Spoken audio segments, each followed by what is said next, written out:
예수님께서 이 땅에 오시기 전까지 보면 성전은 사람들에게 엄청난 존재감을 가진 그런 것이었죠. 성전이 곧 자신의 믿음이었고 또 생명과도 같이 생각했습니다. 그렇게 여기는 것은 잘못된 것은 아니었습니다. 왜냐하면 하나님께서는 처음 이스라엘 백성들을 불러 모으시고는 성막을 주시죠. 그리고 그 성막 안에 자기가 직접 임재하겠다 이렇게 약속하셨습니다. 그렇기 때문에 그런 것이죠. 그렇기 때문에 그것을 믿음으로 여기고 그것을 생명처럼 여기는 것은 잘못된 것이 아닙니다. 자, 그리고 다윗 시대를 거쳐서 이제 솔로몬 시대 때 성전이 건축이 됩니다. 성전은 더 특별하고 성막은 좀 덜 특별하냐 그렇게 생각할 수는 없겠죠. 성전은 성막의 변형일 뿐이지 그 속성은 같죠. 하나님께서 그곳에 임재하시겠다는 그 속성에 있어서는 같습니다. 성전이 더 귀한 것이고 성막은 좀 더 이동식 텐트에 불과했으니까 좀 덜 특별한 거 아니냐 그런 생각은 오산이라는 겁니다. 성전을 잠깐 살펴보면 성전은 시기별로 나눠서 약 총 3개의 성전으로 구별할 수가 있습니다. 우리가 잘 아는 제1성전 솔로몬 성전이죠. 솔로몬이 제위 5년부터 11년까지 걸쳐서 완공을 했습니다. 그때가 BC 959년경이었습니다. 자, 그러나 솔로몬이 그렇게 훌륭하게 성전을 지었지만 영원하지 못했죠. 남유다가 바벨론 왕 이 느부갓네살 왕에게 공격받으면서 멸망하죠. 그래서 BC 586년에 성전도 파괴됩니다. 당시에 아마 충격을 많이 받았을 겁니다. 성전이 이방인에게 공격을 받아가지고 무너졌다. 굉장히 충격적인 일이었겠죠. 자, 하나님의 백성이 이방인한테 짓밟히는 것도 모자라서 하나님께서 거하시는 그 상징인 성전이 파괴됐다. 그리고 안에 있는 그 성전 기물들까지도 다 약탈당했다. 이것은 적지 않이 충격적인 일이었을 겁니다. 받아들일 수 없는 일이 생긴 거죠. 자, 하지만 하나님께서는 하나님의 자신의 그 백성들이 이방인의 침략을 받고 또 성전까지도 무너지게 될 것이다라는 것은 이미 선지자들을 통해서 말씀을 하셨어요. 경고하셨습니다. 말씀을 듣지 않고 계속해서 불순종한 백성에게 있어서 그 성전에서 누릴 특권은 더 이상 누릴 수 없게 되는 거죠. 그것을 박탈당하는 것은 어찌 보면 수순일 거란 얘기입니다. 자, 그렇지만 예레미야 선지자를 통해서 하신 말씀대로 70년 동안 그들이 바벨론의 포로 생활을 하지만 그들이 결국엔 돌아올 것이다. 그래서 예언대로 70년 만에 귀환하면서 그들이 뭘 만듭니까? 다시 성전을 재건을 하죠. 자, 그렇게 지은 성전이 제2성전, 소위 스룹바벨 성전입니다. 에스라 3장 8절에 이렇게 나와요. 에스라 3장 8절입니다. 제가 읽겠습니다. 예루살렘에 있는 하나님의 성전에 이른 지 2년 둘째 달에 스알디엘의 아들 스룹바벨과 요사닥의 아들 예수아와 다른 형제 제사장들과 레위 사람들과 무릇 사로잡혔다가 예루살렘에 돌아온 자들이 공사를 시작하고 20세 이상의 레위 사람들을 세워 여호와의 성전 공사를 감독하게 하며 이렇게 해서 제2성전, 그러니까 스룹바벨이 중심이 되었기 때문에 스룹바벨 성전이 완공이 되게 되는 거죠. 바벨론에 의해서 나라가 망하고 성전이 무너진 후에 고국으로 귀환했어요. 하나님의 말씀대로 그렇게 했습니다. 더군다나 성전까지 재건을 했어요. 아마도 이것은 매우 감격스러운 일이었을 겁니다. 이스라엘 백성에게 있어서. 그래서 에스라와 학개서를 보면 포로에서 귀환하고 또 성전을 다시 복구하는 장면에서 우리도 그 말씀을 읽으면서 함께 감격을 맛볼 수 있는 것이죠. 자, 그럼에도 불구하고 제2성전도 파괴됩니다. 영원하지 못했어요. BC 169년에 수리아에 의해서 1차적으로 예루살렘이 침략을 당합니다. 그러면서 성전이 더럽혀지는 사건이 발생했습니다. 그 당시 상황은 굉장히 혼란한 상황이었어요. 로마 제국이 이제 막 부흥하던 시기였습니다. 서쪽에서는 로마 제국이 막 부흥하고 있어요. 근데 동쪽, 원래 문명을 이뤘던 헬라 문명이라고 하잖아요. 그리스, 지금으로 말하면 그리스, 튀르키예, 그리고 이집트, 이 지역에는 아주 혼란한 정세가 펼쳐지고 있었습니다. 그러니까 여러 왕조들이 서로 패권을 나눠 가지면서 어느 누구도 힘을 강하게, 그러니까 로마 제국처럼 강하게 갖지 못하고 여기저기서 일어났던 그런 시대였습니다. 자, 그 중에서 셀레우코스라는 왕조가 이 튀르키예, 그리고 페르시아, 그리고 이스라엘 연접한 곳까지 장악하고 있었어요. 근데 이제 이스라엘까지 침략을 한 거죠. 자, 그렇게 되면서 유대 문명보다 헬라 문명이 우수하다. 왜요? 자기들은 헬라 문명이잖아요. 그래서 그들의 헬라 문명의 우수성을 선전하기 위해서 무슨 짓을 하냐? 성전 가운데에다가 제우스 신상을 설치를 합니다. 욕보인 거죠, 하나님을. 자, 이렇게 되면서 제2성전도 이제 위태한 거죠. 결국에는 언제 멸망합니까? BC 63년경에 이제 로마가 강성하면서 땅을 엄청 넓힙니다. 그러면서 이스라엘까지 오죠. 그래서 로마에 의해서 BC 63년에 완전히 파괴됩니다. 자, 이렇게 제2성전도 무너지게 된 거예요, 결과적으로. 자, 그런데 이것을 다시 건축하려는 사람이 있었어요. 우리가 복음서에서 익숙한 헤롯 왕이었습니다. 그래서 제3성전은 마지막 성전이죠. 헤롯 성전이라고 우리가 부르는 거죠. 근데 이상한 게 헤롯은 유대인이 아니었습니다. 에돔 사람이었어요. 에돔 사람. 그러니까 이스라엘 옆에 있는 에돔 사람이었습니다. 그러니까 이방인이죠. 자, 그런데 자기가 이제 유대 지방을 통치할 권한을 이제 로마 제국으로부터 얻잖아요. 그러면서 이 헤롯 왕이 유대인들의 호감을 사기 위해서, 그래야 정세가 안정화되니까 호감을 사기 위해서 유대교로 개종합니다. 유대교로 개종하고 뭘 하냐? 성전을 세워요. 아주 화려하게 15층 막 이럽니다. 규모가 엄청 컸어요. 공사 기간만 84년이 걸립니다. BC 20년부터 시작해가지고 헤롯이 죽고 나서 AD 64년에 완공이 돼요. 엄청난 공사 기간이죠. 규모도 컸지만 이제 성전을 계속 이제 사용을 하잖아요. 매일 번제를 드리고 막 하니까 공사가 이제 막 방해를 받겠죠. 성전을 계속 사용 중에 공사를 이어가고 또 공사 규모가 엄청 대단했기 때문에 시간이 그렇게 많이 걸렸던 것 같습니다. 자, 헤롯 왕의 바람대로 이 성전이 아주 웅장하고 또 아름답게 지어졌어요. 우리 본문 1절과 병행 구절인 이제 마가복음 13장 1절을 보면 이렇게 나옵니다. 찾아보실 분들 좋겠습니다. 찾아보시면 마가복음 13장 1절입니다. 한번 찾아서 한번 같이 읽어볼까요? 조금 본문 1절과는 조금 뉘앙스가 다르거든요. 마가복음 13장 1절 함께 읽어볼까요? 시작. 예수께서 성전에서 나가실 때 제자 중 하나가 이르되 선생님이여 보소서 이 돌들이 어떠하며 이 건물들이 어떠하니까. 이제 감람산을 이제 통해서 이제 올라가면서 예루살렘 성전을 본 거예요. 제자들과 예수님께서 본 겁니다. 제자들이 이제 보십시오. 저 아름다운 성전을 보십시오. 이런 식으로 얘기하고 있는 겁니다. 이 돌들이 어떠하며 이 건물들이 어떠하니까. 그러니까 마치 자기들이 아름다운 건물을 짓고 나서 이렇게 뽐내는 것처럼 이렇게 소개하는 그런 장면이에요.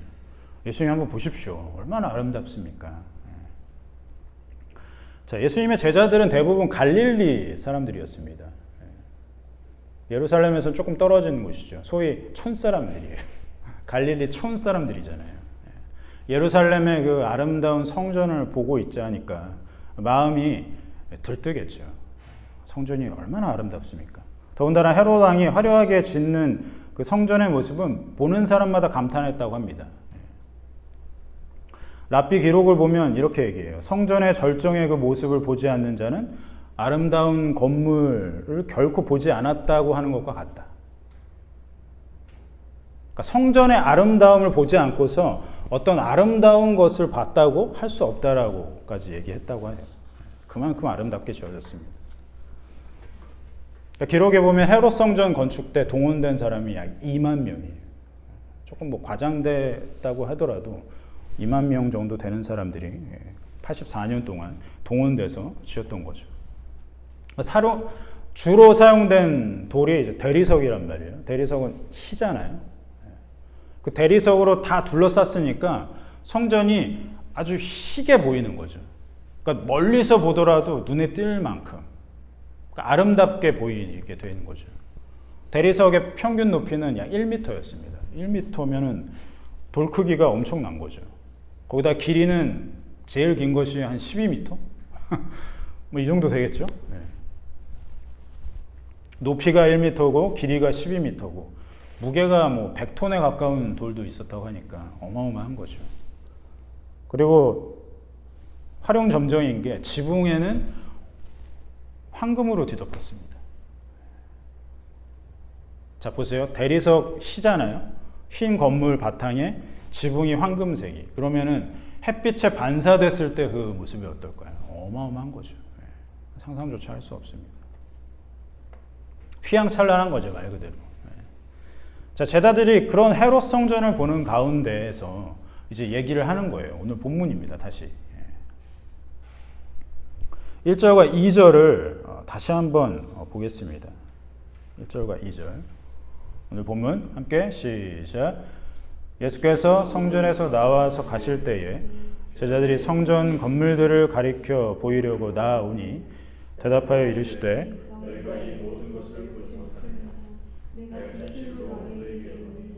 돌 하나도 돌 위에 남지 않고 다 무너뜨려지리라.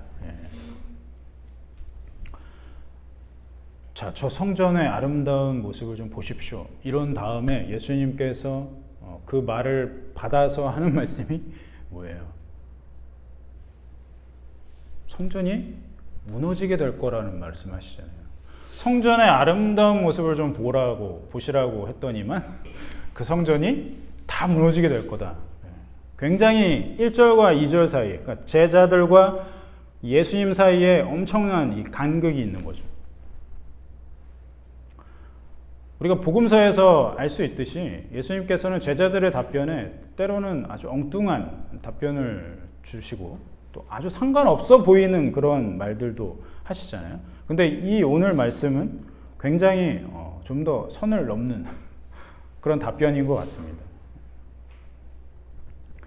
예수님과 제자들이 이제 감람산에서 보이는 그 저녁쯤이었습니다. 그때가. 저녁노래 반사된 성전의 대리석들, 또 황금빛 지붕의 그 아름다운 광경을 통해서 감탄하고 있었어요, 제자들이. 자, 그런데 그렇게 아름다운 성전이 돌 위에 돌 하나도 남지 않을 거다라고 말씀을 해주시는 거죠. 제자들은 굉장히 당황했을 것입니다. 머쓱했겠죠. 예수님의 반응이 터무니없게 느껴졌더라도 예수님의 말씀, 이 성전이 황폐하게 될 것이다 라고 하신 말씀은 이루어지죠. AD 70년에 얼마 안 돼서예요. 완공한 지 6년 정도밖에 안 됐는데 로마의 티투스 장군이 쳐들어옵니다. 그리고 철저하게 파괴하죠. 돌 위에 돌 하나도 남지 않았습니다. 실제로. 지금 예루살렘에 남아있는 통곡의 벽이라고 불리는 그 벽은 실제 성전의 벽이 아니에요. 그게 이제 성전의 서쪽에 있는 벽이라고 생각을 하는데 그건 축대입니다. 축대. 축대라는 것은 뭐 이렇게 자연재해로부터 뭔가 보호하기 위해서 이렇게 세우는 어떤 보조벽인 거죠. 그러니까 실제로 성전벽이 남아있는 것이 아니라 보조벽이 남아있는데 지금 유대인들은 거기다 가서 기도하는 거예요. 엉뚱하게. 성전도 아닌데. 지금 성전이라고 할 수 있는 것은 아무것도 안 남아있다는 거예요. 예수님의 말씀대로. 예루살렘 성이 함락되고 멸망해서 그래서 이 성전이 황폐화되는 문제는 어떤 문제입니까? 하나님의 백성들이 말을 그렇게 안 들으니까 내가 너네가 제일 소중하게 여기는 것 그거 좀 뺏을게 이런 유치한 문제가 아니에요. 좀 더 보겠습니다. 사실 하나님의 백성들의 죄가 아니라면 성전은 여전히 기능하고 있겠죠. 성전으로서의. 그렇지 않습니까? 그러나 그렇지 못했죠. 구약에서 가장 마지막에 활동했던 이 말라기 선지자를 통해서 하나님께서 이렇게 말씀하세요. 말라기 1장 6절에서 8절입니다. 찾으실 수 있으신 분은 찾으면 좋겠습니다. 말라기 1장 6절에서 8절 제가 읽겠습니다. 내 이름을 멸시하는 제사장들아 나 만군의 여호와가 너에게 이르기를 아들은 그 아버지를 종은 그 주인을 공경하라니 내가 아버지일진데 나를 공경함이 어디 있느냐 내가 주인일진데 나를 두려워함이 어디 있느냐 하나 너희는 이르기를 우리가 어떻게 주의 이름을 멸시하였나이까 하는도다. 너희가 더러운 떡을 나의 제단에 드리고도 말하기를 우리가 어떻게 주를 더럽게 하였나이까 하는도다. 이는 너희가 여호와의 식탁은 경멸히 여길 것이라 말하기 때문이라. 만군의 여호와가 이르노라 너희가 눈먼 희생 제물을 바치는 것이 어찌 악하지 아니하며 저는 것 병든 것을 드리는 것이 어찌 악하지 아니하냐. 이제 그것을 너희 총독에게 드려보라. 그가 너를 기뻐하겠으며 너를 받아주겠느냐. 그러니까 말라기 선지자를 통해서 하나님께서 이스라엘 백성들이 하는 그 성전에서 행하는 행태를 보시면서 비꼬시는 거죠. 조롱하시는 겁니다.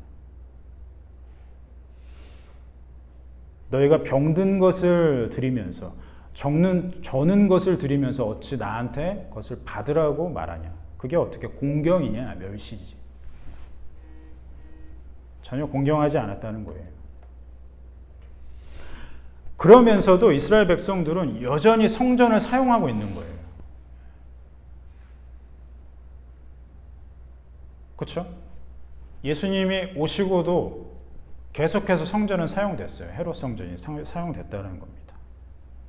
여전히 그들은 제사를 지냈고 제물을 풍족하게 드렸습니다.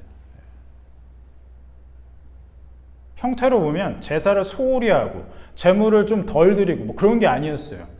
여전히 형태적으로는 보면 완벽한 제사고 완벽한 제물들이에요. 그러니까 그런 거죠. 이스라엘 입장에서는 자기들이 하나님을 공경했다고 하지만 하나님께서는 어떻게 받아들이시는 거예요? 자기를 멸시하고 있다고 받아들이시는 거죠. 늘 제사와 늘 제물을 드렸을지라도 하나님께서는 받지 않으셨다라고 지금 말씀하시는 겁니다. 선지자를 통해서. 자, 이렇게 하나님의 집인 성전이 제 기능을 하지 못하고 있었습니다. 이것을 극명하게 보여주는 사건이 일어납니다. 소위 이제 성전 정화 사건이라고 이제 우리가 기억하죠. 마태복음 21장 12절과 13절입니다. 마태복음 21장 12절과 13절 한번 찾아서 한번 같이 읽어볼까요? 오늘 본문 좀 앞에 마태복음 21장 12절 13절 한 목소리로 읽겠습니다. 시작.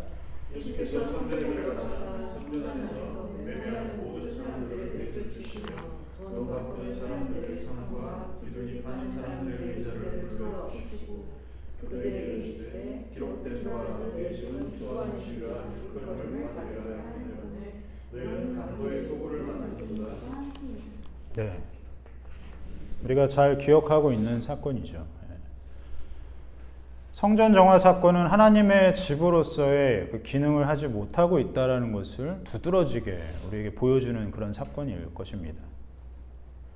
예수님께서는 성전의 이 정화 사건을 통해서 성전 파괴 사건의 미리 보기, 그러니까 예고편으로 보여주셨다는 것을 우리가 상상해 볼 수 있다는 거죠. 성전은 구약의 상징이었습니다. 옛 시대의 상징이라고 할 수 있죠. 마태복음 24장 3절에서 제자들은 마치 성전 파괴가 예수님께서 말씀하신 이 성전 파괴가 세상 끝날에나 있을 법한 일로 생각하고 있었어요. 아직 제자들은 어떤 세계관에 갇혀 있습니까? 유대 세계관에 갇혀 있잖아요. 유대인들의 세계관에서는 성전이라는 것이 파괴될 때쯤이면 그것은 세상 마지막 날에나 일어날 법한 일이라고 믿고 있었다는 거예요. 제자들도 마찬가지였습니다.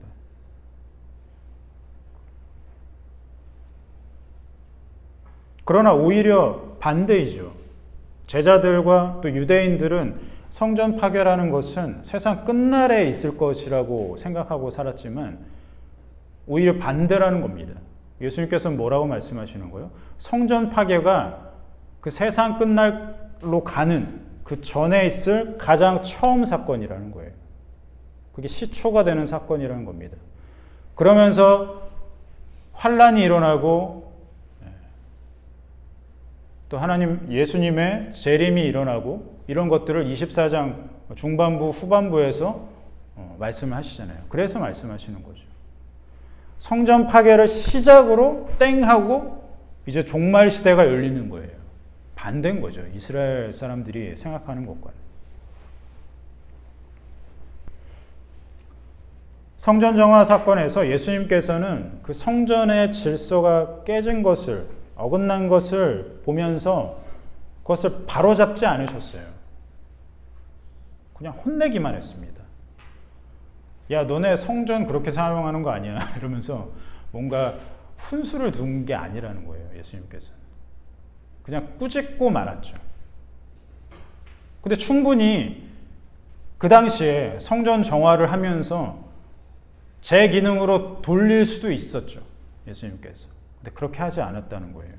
그렇게 한다고 해서 그것은 궁극적인 어떤 영원한 방법이 될 수 없다는 거예요. 예수님께서 그렇게 정화를 하면서 야, 성전 이렇게 쓰는 거야 라고 바로잡아 주셨더라도 그것은 일회성 이벤트일 뿐입니다.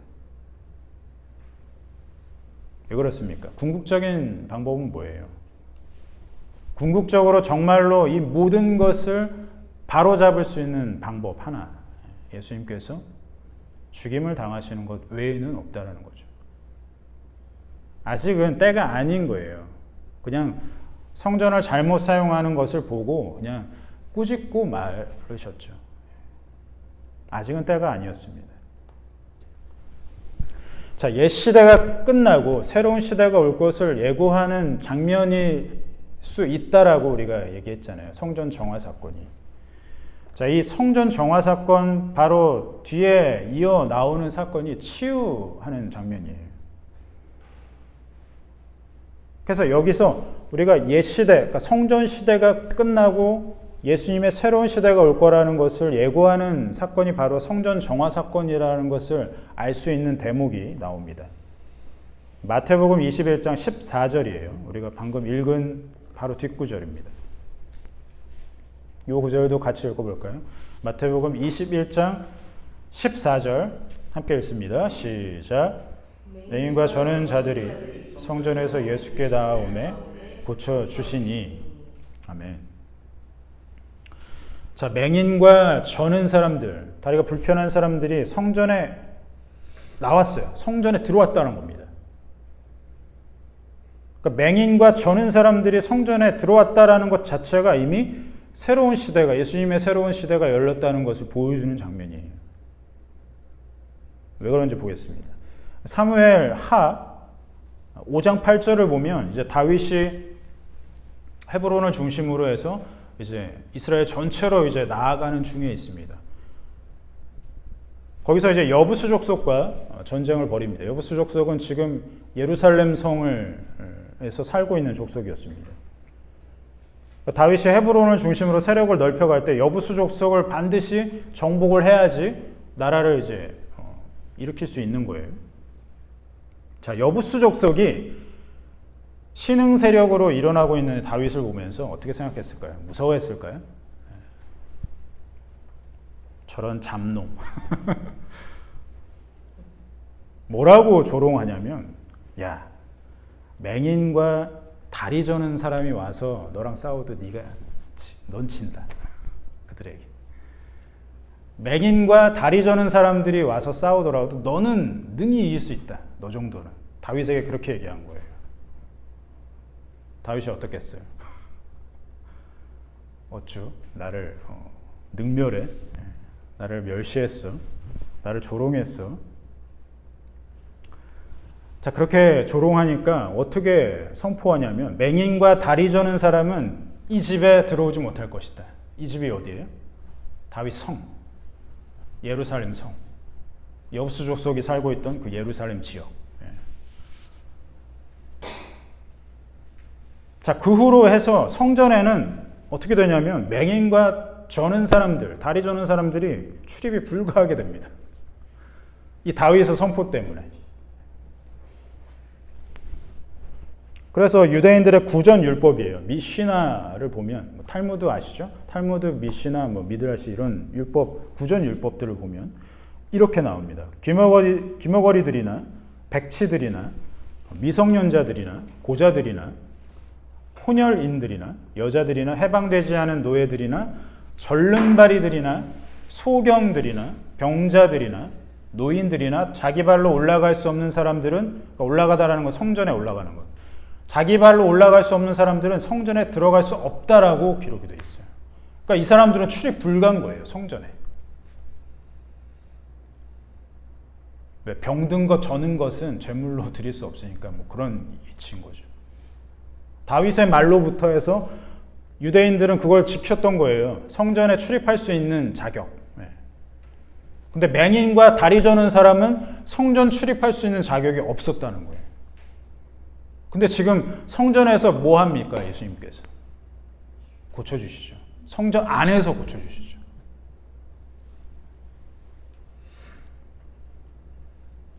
성전 정화 사건, 또 오늘 말씀에 성전 파괴를 예언한 말씀, 이런 것들은 이제 시작된 새로운 시대의 그 시작을 알리는 신호탄 같은 거예요. 끝이 아니죠. 성전 파괴가 끝이 아니죠. 유대인들이 생각한 것처럼. 시작이라는 겁니다. 그리고 실제로 어떻게 됩니까? 예수님께서 십자가에서 숨을 거두시는 그때, 그 시각에 성전 지성소의 휘장이 갈라지죠. 그것을 보여주시는 거죠. 이제 새로운 시대가 열렸어. 선포하시는 거죠. 새로운 시대는 온전한 성전이 되신 예수님께서 주인이 되시는 그런 시대입니다. 그런데도 불구하고 여전히 구약의 방식, 뭡니까? 성전을 중심으로 한 그런 신앙생활을 하고 있다면 그것은 새로운 시대의 방식이 아닌 것이죠. 예수님이 거하시는 곳이 바로 성전이 됩니다. 왜요? 예수님이 거하시기 때문에. 그 예수님이 내 안에 계시죠. 내 안에 성령으로 계시기 때문에 내가 성전이 되는 것이죠. 그리고 또 예수님과 연합한 사람들의 모임 가운데에서도 예수님께서 함께 하시기 때문에 그곳이 또 성전이 되는 것이죠. 건물로서의 의미가 아닙니다. 성전이라는 것은. 이 말을 바꿔 말하면 이런 거예요. 성도의 모든 일상이 곧 성전으로서의 그 기능이 발휘되어야 된다는 겁니다. 성도의 모든 일상이 성전으로서의 기능이 발휘되어야 한다. 그렇다고 해서 사람이 중심이 되는 것은 아니죠. 내 안에 예수님이 거하시니까 나는 소중해. 이건 좀 뭔가 바뀌는 거예요. 예수님이 내 안에 거하시니까 내가 소중해가 아니라 여전히 우리는 그 가운데에서도 예수님을 봐야 되는 거예요. 예수님이 소중한 거죠. 내가 소중한 겁니까?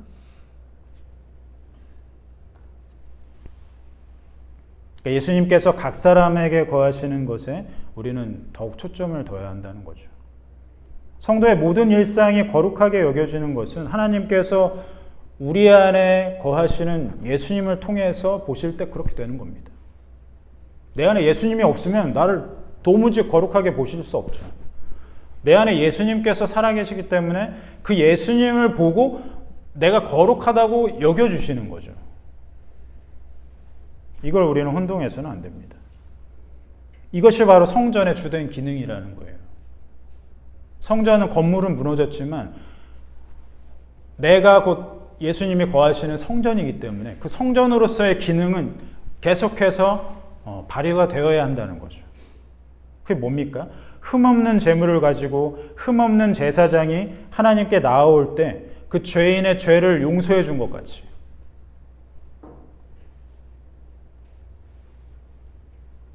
그때서야 비로소 하나님께서 거룩하다고 여겨주시잖아요. 받아주시잖아요. 흠없는 제물, 흠없는 제사장이 그걸 가지고 하나님께 왔을 때 그것을 하나님께서 거룩하다고 여겨주시면서 받아주시는 거잖아요. 그게 성전의 기능이거든요. 마찬가지입니다. 우리 안에 만 가지 죄가 있다고 하더라도 그것을 대신 지시고 거룩한 산 제물이 되신 흠없는 어린 양 되신 예수님을 통해서 우리는 하나님께 거룩하다고 받아들여지는 겁니다. 우리 안에 수만 가지 죄가 있잖아요. 근데 우리를 어떻게 거룩하다고 여겨주실 수 있습니까? 너희는 거룩한 나의 백성이야 라고 어떻게 선포해 주실 수 있습니까? 예수님 때문이라는 겁니다.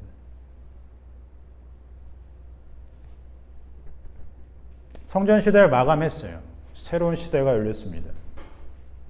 이 모든 것이 예수님으로 인해서 가능하게 됐다라는 겁니다. 이게 복음이죠.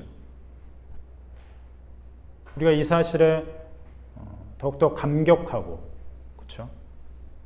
그래서 더욱더 예배하고, 그러므로 말미암아서 우리의 모든 일상이 하나님께 거룩하게 받아들여지는 우리 모든 성도가 되기를 바랍니다.